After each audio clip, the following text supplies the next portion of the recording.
안녕하세요. 저는 30대 중후반 남자입니다. 저는 지금이야 사고 싶은 거 다 살 수 있는 재력과 괜찮은 외모를 가지고 있습니다만, 실은 몇 년 전까지만 해도 저는 정말 볼 것 없는 사람이었습니다. 저는 한 여자를 만나고 헤어지면서 그 사이에 제 인생은 180도 달라지게 되었어요. 지금부터 그 이야기를 한번 해드리도록 하겠습니다. 사실 저는 이혼을 한번 했던 돌싱남입니다. 눈치채신 분들은 다 아시겠지만 전 아내에 관한 이야기죠. 편의상 아내라고 얘기하도록 할게요. 저는 아내와 연애를 꾀하고 결혼을 한 케이스였습니다. 아내와는 고등학생 시절부터 알고 지내는 사이였어요. 학창시절 동네 친구였거든요. 아내와는 초등학교, 중학교, 고등학교까지 전부 같은 동창이었거든요. 매일같이 등하교를 하다 보면서 자연스럽게 아내와 저는 서로를 좋아하게 되었어요. 고등학교를 입학하면서 우린 연인 사이가 되었죠. 함께 공부하면서 잘 만났던 것 같아요. 그래서 아내는 목표했던 의대에 진학했고 저도 괜찮은 대학교 공대에 진학을 했죠. 아내는 어렸던 시절부터 정말 끈기 있는 여자였어요. 당찬 성격이 너무 부러웠고 잘못된 것을 잘못되었다고 바르게 고쳐주는 용기가 부러웠고 진취적으로 행동하는 것까지 저는 모든 것이 부러웠어요. 어쩌면 열렬한 사랑보다는 동경 같은 사랑이었을지도 모르겠네요. 저는 그런 아내에게 항상 좋은 것만 주고 싶었어요. 맛있는 것을 먹어도 그중 가장 큰 것을 골라주고 싶었고 조금이라도 불편해하지 않게 항상 편한 것만 쥐어주고 싶었어요. 그렇게 10년 가까이 만나왔고 아내가 의대에 진학해 힘들어할 때마다 저는 위로해줬죠. 항상 잘하고 있다고 응원했고 멋있다고 칭찬했습니다. 진짜로 저는 그런 아내가 되게 자랑스러웠거든요. 그렇게 아내의 1호 팬이 되었습니다. 그런 변치 않는 모습에 아내는 저와 결혼을 결심해 주었어요. 우린 생각보다 이른 나이인 20대 후반에 결혼하게 되었습니다. 학창시절부터 이어져 왔던 긴 인연이 부부의 인연으로 발전하게 되었던 거죠. 저는 결혼하고 나서도 아내가 집에서만이라도 마음을 편히 가질 수 있게 도와주었어요. 제가 그렇게 세심하게 챙기는 것을 어렸던 시절부터 잘 알았던 아내는 제게 제안을 하나 했죠. 본인이 돈을 벌 테니 제게 전업주부의 일을 하는 것이 어떻겠냐고 말이에요. 남녀의 역할이 바뀐 것 같았지만 전 그런 아내의 제안이 반가웠습니다. 사실 저는 남들처럼 밖에서 일을 해서 돈을 벌어오는 것도 좋았지만 보람찬 것을 고르라고 하면 집안일이었거든요. 게다가 아내는 의사 면허를 취득한 이후 돈도 정말 잘 버는 의사가 되었기 때문에 제가 가정주부로 전향을 해도 경제적 타격도 없었거든요. 저랑 적성이 딱 맞기도 했고요. 그래서 저는 남자지만 가정주부가 되기로 했습니다. 저희 가정은 조금 독특하게 제가 내조를 했고 제 아내가 외조를 하는 구조였죠. 아내와 결혼하고 얼마 지나지 않아 정말 어떤 보물보다 귀한 제 딸아이를 얻게 되었고 딸아이 입에 들어가는 모든 것들은 죄다 제 손을 거쳐야 직성이 풀렸어요. 저와 아내는 아이가 태어나기 전까지만 해도 알콩달콩 원만하게 잘 지냈던 것 같아요. 저는 힘들게 일한 아내를 위해 저녁을 차렸고 집을 깨끗하게 치웠으며 아내는 그런 저를 칭찬했고 맛있다고 이야기해 주었거든요. 그런데 아내는 딸아이를 임신했을 때부터 예민해지기 시작했습니다. 저는 처음에 임신 때문에 이렇게 했지 하며 뭐든 다 맞췄어요. 하지만 아내는 출산 이후에도 예전처럼 돌아오지 않았어요. 아니, 오히려 아내는 점차 변하기 시작했죠. 딸아이가 갓난아기였을 때부터 아내는 신생아인 딸아이에게 손 한 번 댄 적이 없어요. 울어서 달래는 것도 제 몫이었고 밤잠을 설치는 것도 제 몫이었죠. 신생아는 2시간마다 깨고 저도 깨어야 했어요. 그렇지 않으면 아내 출근에 지장이 생기니까요. 저는 아내가 일을 하는 사람이니까 그 시절엔 그게 당연하다고 생각했었어요. 그런데 지금 생각해보면 아내가 출산을 통해서 가정에 대한 애착이 떨어진 것 같기도 하네요. 어쨌든 신생아를 돌보면서 저는 밤낮이 바뀔 수밖에 없었고 음식도 자주 시켜 먹었어요. 시켜 먹는 배달 음식이 건강할 리가 없었죠. 저는 딸아이의 이유식을 만드는 것도 벅찼거든요. 아이를 저도 처음 기르다 보니까 살림을 잘 살고 못 살고를 떠나서 전부 제게 익숙하지 않아 서투른 거죠. 가뜩이나 피곤해 죽겠는데 아내는 제 외모를 지적하기 시작했습니다. 키를 빼면 볼만한 것이 없다. 못생긴 사람이라 너무 후회스럽다. 결혼한 것이 후회된다. 집에서 하는 게 뭐가 있냐. 이 결혼은 내가 손해보는 결혼이었다. 등등 제 가슴에 비수를 꽂는 듯한 말들이 대부분이었습니다. 상처를 받지 않았다면 거짓말이었죠. 하지만 아무리 좋게 대답을 해도 아내의 외모 지적은 끝나지 않았어요. 솔직히 신생아를 저 혼자 도맡아서 길렀다고 봐도 무방해요. 전 제 아이를 남의 손에 키우고 싶지 않았거든요. 그래서 그런지 잠도 제대로 못 자고 피곤한 상태가 지속되니까 저도 예민해지더라고요. 24시간 신생아한테 얽매여 있으니 밥을 먹을 수 있을 때 와구와구 먹고 잘 수 있을 때 바로 엎어져 자야 했죠. 폭식을 할 수밖에 없었고 가만히 내버려둬도 피곤하고 지쳤어요. 그래서 그런지 아이를 키우면서 하루 종일 아이 곁에 머물면서 살이 많이 찌더라고요. 저는 원래도 키가 185cm가 넘을 정도로 큰 편이라 덩치가 큰 편인데 거기서 살이 붙으니까 진짜 돼지 같긴 했죠. 그래도 그 모습을 돼지라고 비난하는 것이 정당화되진 않는다고 생각합니다. 저를 정말 사랑했다면 아내는 제가 조금 편해지길 바라면서 도와줬을 거고 그걸 하지 못하겠다면 기다려줬을 테니까요. 아내는 외모 지적을 하며 제게 나쁜 말을 하는 것에 그치지 않고 제게 주는 생활비도 점차 줄이기 시작했습니다. 일단 저와 아내의 의식주를 제하고 기본적으로 딸아이 밑으로 들어가는 고정 지출마저도 줄이기 시작했죠. 제가 헤프게 돈을 쓴다고 돈을 벌 줄을 모르니까 그렇게 막 쓰는 거라고 비난도 했죠. 아내는 원래도 조금 예민한 사람이긴 했는데 어느 순간부터는 저와 눈만 마주쳐도 폭언을 쏟아냈어요. 참는 것도 한계가 있잖아요. 제가 집에서 가만히 놀고만 있는 것도 아닌데 같이 언성을 높여 싸우다가도 딸아이가 울음을 터뜨리니까 제가 먼저 입을 닫게 되고 아내만 마주치면 저만 상처를 입으니까 딸아이를 안고 다른 방으로 피하기 시작하고 어쩌다 저희 관계가 이렇게 된 건지 모르겠더라고요. 처음에는 요즘 일이 많이 바빠서 저렇게 예민한 건가, 일하면서 무슨 일이 생긴 건가 했었는데 순간적으로 설마 바람이 난 건 아닐까 싶더라고요. 아무리 우리가 지금 지지고 볶고 자주 다투지만 그래도 우리가 함께한 시간이 있는데 설마 그랬겠나 싶었습니다. 그런데 하늘도 무심하시지 이런 불길한 제 예상은 빗나가지 않았더군요. 어느 날 아내가 새벽 3시에 집에 들어온 적이 있었어요. 심지어 술에 취해 정신도 못 차리고 몸도 제대로 가누지 못한 채 집에 들어왔어요. 진짜 이 상태로 어떻게 집을 찾아왔나 싶을 정도로 말이에요. 원래 결혼하고 난 이후 그렇게 인사불성이 돼서 술을 마신 적도 없고 새벽 늦게 온 적도 없었거든요. 저는 왜 이렇게 술을 많이 마셨냐며 아내를 추궁했는데 아내는 대꾸도 못하고 현관에 쓰러져 잠들더군요. 한숨을 쉬고 아내를 방으로 옮겨주려고 가까이 다가갔어요. 그런데 아내에게서 낯선 남자 향수 냄새가 나기 시작했습니다.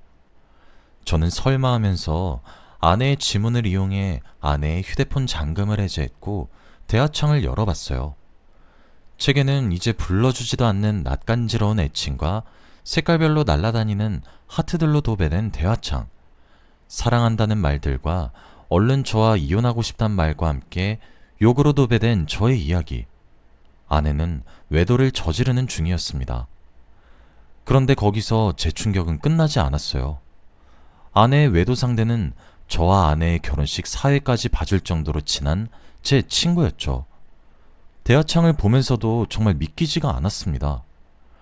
뜬 눈으로 밤을 지새웠고 아내가 일어날 때까지 기다렸습니다. 저는 아내에게 요즘 남자가 생겼냐고 대놓고 물어봤어요.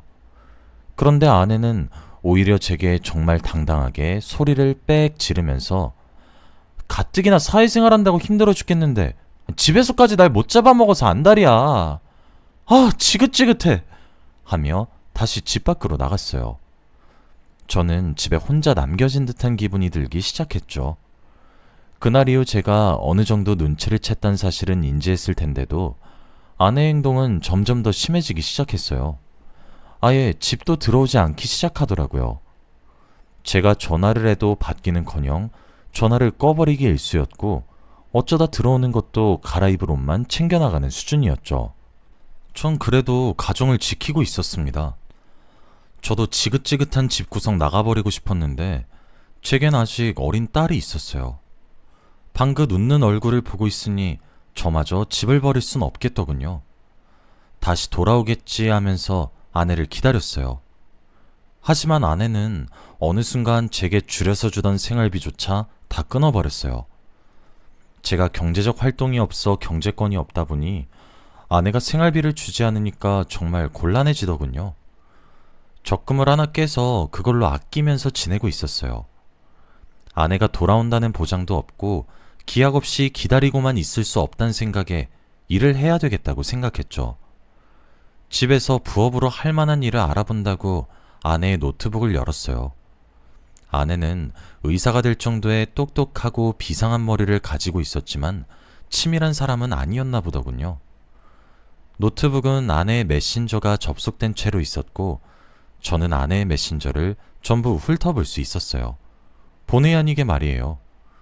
휴대폰이 아니라서 그런지 과거에 주고받은 것들도 아주 선명히 기록되어 있더군요. 아내는 사회를 봐준 제 친구뿐만 아니라 함께 일하는 동료 의사, 그리고 내원한 환자 등등 셀 수 없이 많은 사람들과 함께 불륜을 저지르고 있었습니다. 저는 정말 온몸이 떨릴 정도의 커다란 분노를 그때 처음 느낀 것 같아요. 냉정을 찾으려고 했습니다. 당장 화를 내려고 전화번호를 누르다가도 멈칫하게 되더군요. 저는 지금 경제권도 제대로 갖추지 않은 상태이고 거울에 비친 제 모습이 볼품 없었죠. 제가 못났다는 자격지심이 생겨버려서인지 화를 낼 힘조차 다 빠지더군요. 당장 따지지는 못할 것 같다는 생각이 들었어요. 저는 일단 덮고 넘어가기로 했고 모든 대화 내용을 백업해서 제 메일로 보내서 백업을 했습니다. 2번, 3번 백업을 했죠.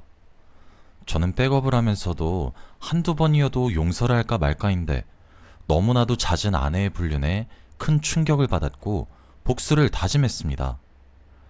저는 먼저 경제권을 가져야겠다고 생각했어요. 아내와 성공적으로 이혼을 하고 난 이후 제가 딸아이의 양육권을 가지기 위해서는 경제권이 있어야 하겠더라고요. 그렇게 문득 딸아이의 얼굴을 쳐다봤어요. 사실 제 딸은 정말 제 딸이라서 하는 말이 아니라 무척 이뻐요. 아기 시절부터 완성형 미모라고 입소문도 나 있었고 모델 제의가 들어와서 여러 차례 했었거든요. 연예인처럼 아직 어린데도 카메라 앞에서 포즈도 잡고 그러는 것이 얼마나 앙증맞은지 모릅니다. 그때 제 머릿속이 순간 번뜩이면서 좋은 아이디어가 떠올랐죠. 우리 딸아이가 모델 같으니까 어린이 쇼핑몰을 해보자고요. SNS에 가입했고 계정을 만들어 옷을 팔기 시작했습니다. 그런데 이 사업이 정말 초대박이 나버렸어요. 결국 정식적으로 홈페이지까지 만들어서 주문을 받기 시작했고 직원도 고용해야 했어요. 완전 소규모였는데 점점 덩치가 커지기 시작한 거죠. 저는 그렇게 번 돈을 제게 투자하기 시작했어요. 딸아이도 유치원에 맡기기 시작했고 죄송하지만 저희 부모님 손을 빌리기도 했어요. 그도 안 되면 베이비시터를 고용하기도 했고요. 저는 매일같이 운동을 하기 시작했습니다. 매일 제한된 칼로리를 지킨 음식만 먹기 시작했어요. 솔직히 정말 이러다 죽겠구나 싶을 정도로 너무 힘들었습니다. 그런데 그럴 때마다 수많은 사람들과 외도 중인 아내의 얼굴과 특히 그런 제 아내와 외도 중이었던 친구를 떠올렸어요. 그러니 포기할까 싶다가도 이를 악물고 운동을 계속 하게 되더군요. 그 사이에 아내가 집에 들어올 때마다 틈틈이 아내의 불륜 증거를 수집해서 백업했죠. 그럴 때마다 운동 의지가 온천수 마냥 샘솟았습니다. 게다가 전 다이어트만 한 것도 아니었습니다. 눈이랑 코를 조금 성형하기도 했어요. 그렇게 1년 정도가 지나니까 저는 55kg 정도를 감량했더군요. 쌀 3포대 가까이 뺀 거죠. 185cm에 85kg 정도가 되었어요. 운동으로 건강하게 빼기도 해서 그런지 제 몸은 제가 봐도 훌륭할 정도였습니다. 게다가 최고의 성형은 다이어트라고 하잖아요. 저는 살을 뺀 것으로도 모자라서 진짜 눈이랑 코도 살짝 손대기까지 하니까 인상도 완전 달라졌죠. 제 인생도 완전히 바뀌기 시작하더군요. 잘생겨지기도 하니까 어딜 가나 호의를 받기 시작했고 저를 쳐다보는 눈빛도 달라지더군요. 최고의 변화는 뭐였는지 아시나요? 처음에는 돼지 같다고 냄새난다고 저를 비난했던 제 아내가 갑자기 가정에 충실해지기 시작했단 거였어요. 매일같이 외박을 밥 먹듯이 하던 아내는 집으로 와서 잠을 자기 시작했고 저와 오붓한 시간을 가지려고 노력했죠.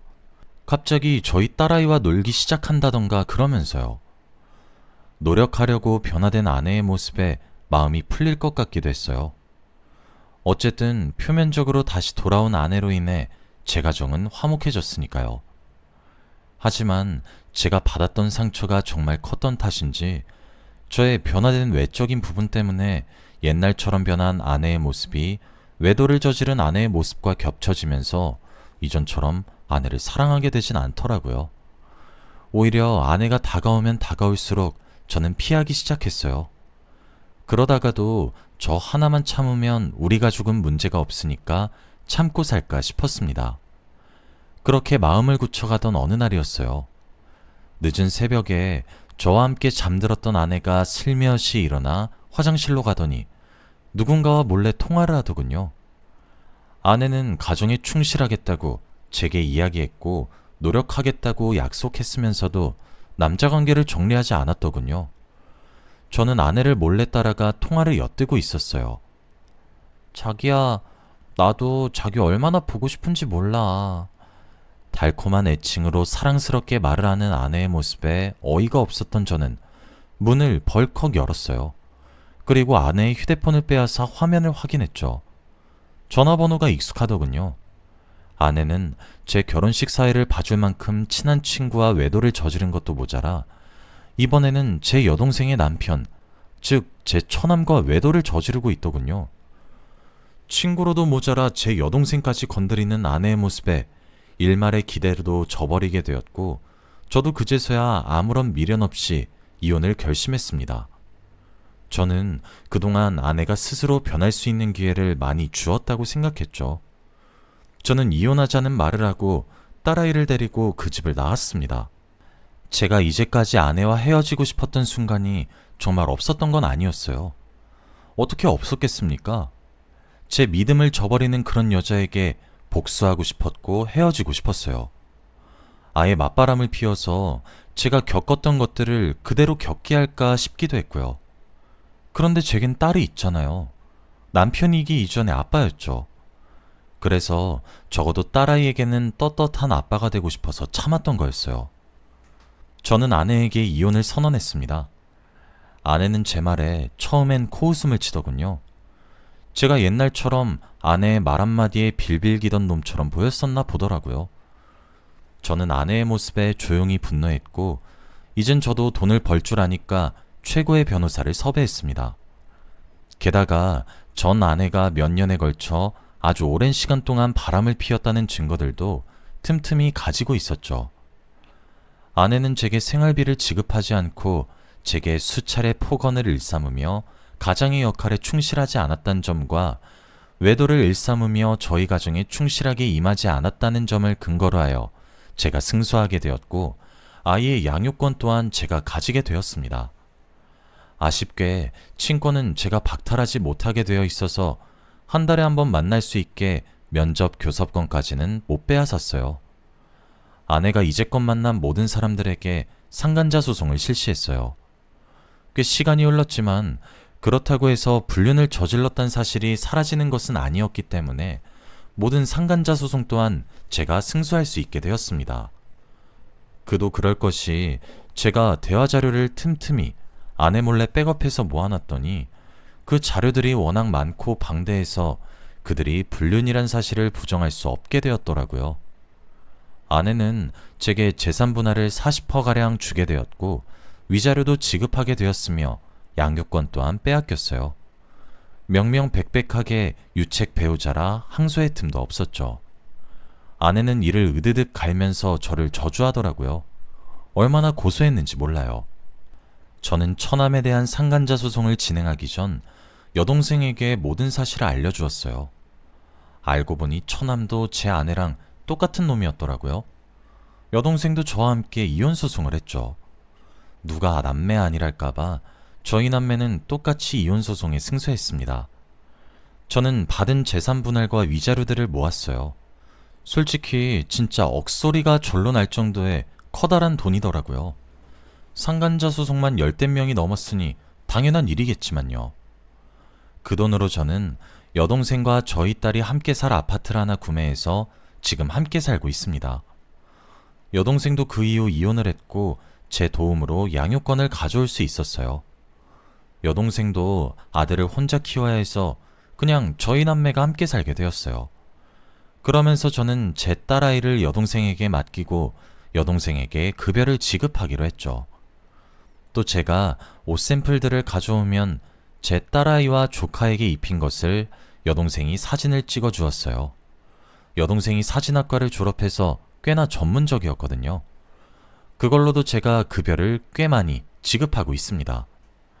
원래 제 쇼핑몰 사업도 딸아이가 여자아이라서 여자아이 옷만 취급하다가 조카로 인해 남자아이 옷도 함께 팔기 시작하니까 매출이 한 단계 또 껑충 뛰어서 저희 무척이나 잘 먹고 잘 살고 있습니다.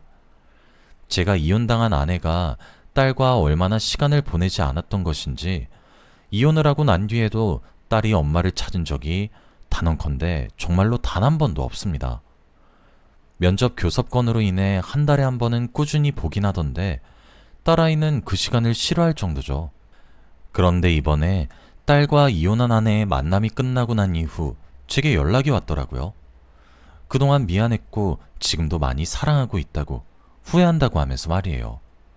자기도 왜 그랬는지 모르겠다고 울면서 전화가 왔어요. 아이 양육 문제 때문에 연락을 끊지도 못하고 있어서 참 짜증이 났어요. 나중에 들어보니까 하던 일이 망했나 보더라고요. 제가 그 동네를 떠나기 전에 딸아이랑 반상회도 나가고 그랬어서 동네 아줌마들이랑 좀 많이 친했었어요.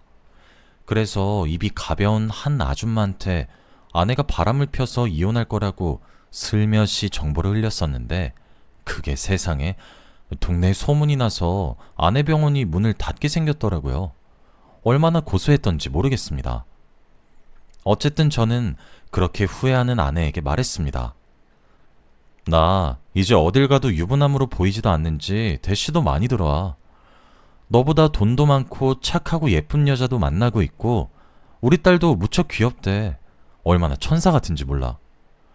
난 너 같은 쓰레기랑 합칠 생각 추워도 없어. 라고 말을 했더니 아내가 제게 야 하면서 소리를 지르더라고요.